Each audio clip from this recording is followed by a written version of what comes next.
WWE के शुरू होने से लेकर अब तक ऐसे कई सारे यादगार टाइटल रेंज रहे हैं जिनको हमेशा बहुत प्यार से याद किया जाता है, लेकिन WWE अक्सर ही किसी रेसलर को एक बिल्कुल याद न रखने लायक टाइटल रेंज भी दे सकती है। और जब उस रेसलर की उस टाइटल के साथ कोई तस्वीर देखने को मिलती है तब फैंस हैरान रह जाते हैं और सोचने लगते हैं कि आखिर उन्हें ये टाइटल रेंज कब मिली थी।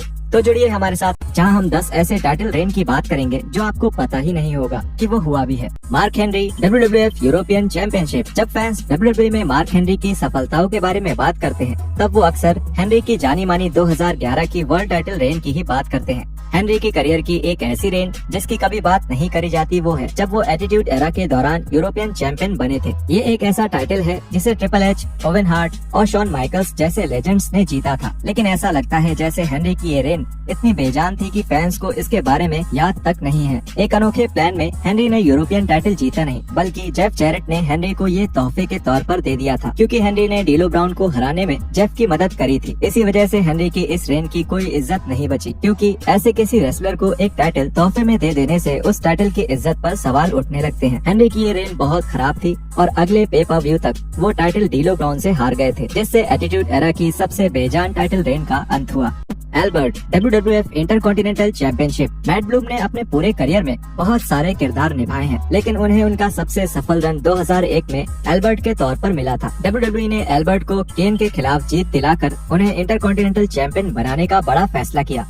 इस रेंज का जिक्र शायद ही कभी होता हो और WWE के पास 2001 में इतने बेहतरीन रेसलर्स होने के बावजूद भी उन्होंने एल्बर्ट को चैंपियन बनाने का फैसला किया। ये सोचने पर भी अजीब लगता है। हालांकि रिंग में एल्बर्ट का काम ठीक ठाक था, लेकिन फिर भी अभी तक उन्हें फैंस का इतना साथ नहीं मिल रहा था जिससे वो इतने बड़े टाइटल को जीतने लायक बनते। एल्बर्ट की ये रेंज केवल कुछ ही हफ्तों तक रही, जिसके बाद WWE ने उन्हें लैंड स्टॉर्म के खिलाफ एक मैच में बुक किया जहां वो ये टाइटल हार गए। एल्बर्ट का ये टाइटल जीतना तब ही काम कर पाता अगर उन्हें सच में एक बेहतरीन और खतरनाक रेसलर के तौर पर दिखाया जाता, लेकिन दिक्कत ये थी कि एल्बर्ट के ऊपर किसी को इस तरह का भरोसा नहीं था और उन्होंने केन को हराने से पहले कोई भी बड़ा मैच नहीं जीता था। Number 10, Chris Jericho WWF hardcore championship. Chris Jericho ने लगभग सारी बड़ी चैंपियनशिप जीती हैं और ज्यादातर समय खास करके WWE में उनके सभी टाइटल रेंज यादगार ही रहे हैं। लेकिन जब भी सोशल मीडिया पर क्रिस जेरिको की हार्डकोर टाइटल के साथ कोई तस्वीर देखी गई तब फैंस को थोड़ी हैरानी होती है।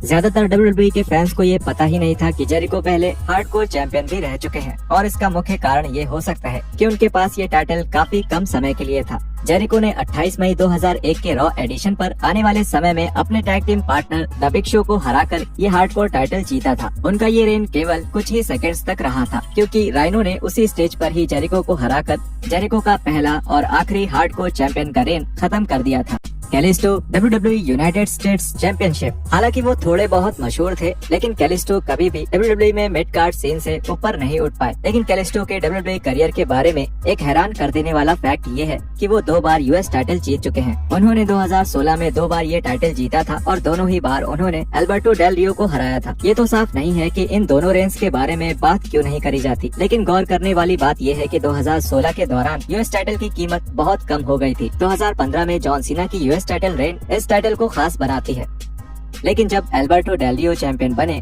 तब बदकिस्मती से इसकी कीमत में काफी तेजी से गिरावट आई। R-Truth WWF hardcore championship. R-Truth अभी भी WWE रोस्टर के एक रेसलर हैं और ये सुनने में बहुत अजीब लगता है कि R-Truth एटीट्यूड एरा के दौरान भी WWE में थे। हालांकि एटीट्यूड एरा के दौरान ट्रुथ का क्विक का किरदार ज्यादा खास नहीं था, लेकिन वो इस दौरान एक टाइटल जरूर जीते थे और वो टाइटल था द हार्डकोर टाइटल। R-Truth ने ये टाइटल 2 बार जीता था और दोनों ही बार ऐसा लाइव इवेंट्स में हुआ था और यही वजह है कि फैंस अक्सर ये सवाल करते हैं कि R-Truth सच में वो टाइटल जीते थे या नहीं, क्योंकि उन मैचेस की फुटेज आसानी से नहीं मिलती है और WWE ने R-Truth की उस टाइटल के साथ कोई फोटो भी जारी नहीं की है। रायन सैटिन के साथ एक इंटरव्यू के दौरान ट्रुथ ने अपने हार्डकोर टाइटल जीतने के बारे में बात करी और उन्होंने बताया कि उन्हें याद नहीं है कि ये टाइटल जीतने के लिए उन्होंने किसे हराया था। वो हार्डकोर टाइटल इतनी जल्दी में और अचानक हुआ था, मुझे याद भी नहीं कि मैंने वो जीतने के लिए किसे हराया था। मुझे लगता है मुझे रेविन ने हराया था। मैं ये कह रहा हूँ कि हार्डकोर चैंपियनशिप 24/7 चैंपियनशिप के सामने कुछ भी नहीं है। उस टाइटल के बारे में फोर्ब्स मैगजीन में एक आर्टिकल आया था, उसे गूगल करो। उस चैंपियनशिप को हर हफ्ते 20 मिलियन व्यूज मिलते थे। मुझे नहीं याद कि हार्डकोर चैंपियनशिप में ऐसा कुछ हुआ था। R-Truth बेमिसाल है, इंटरव्यूज में भी।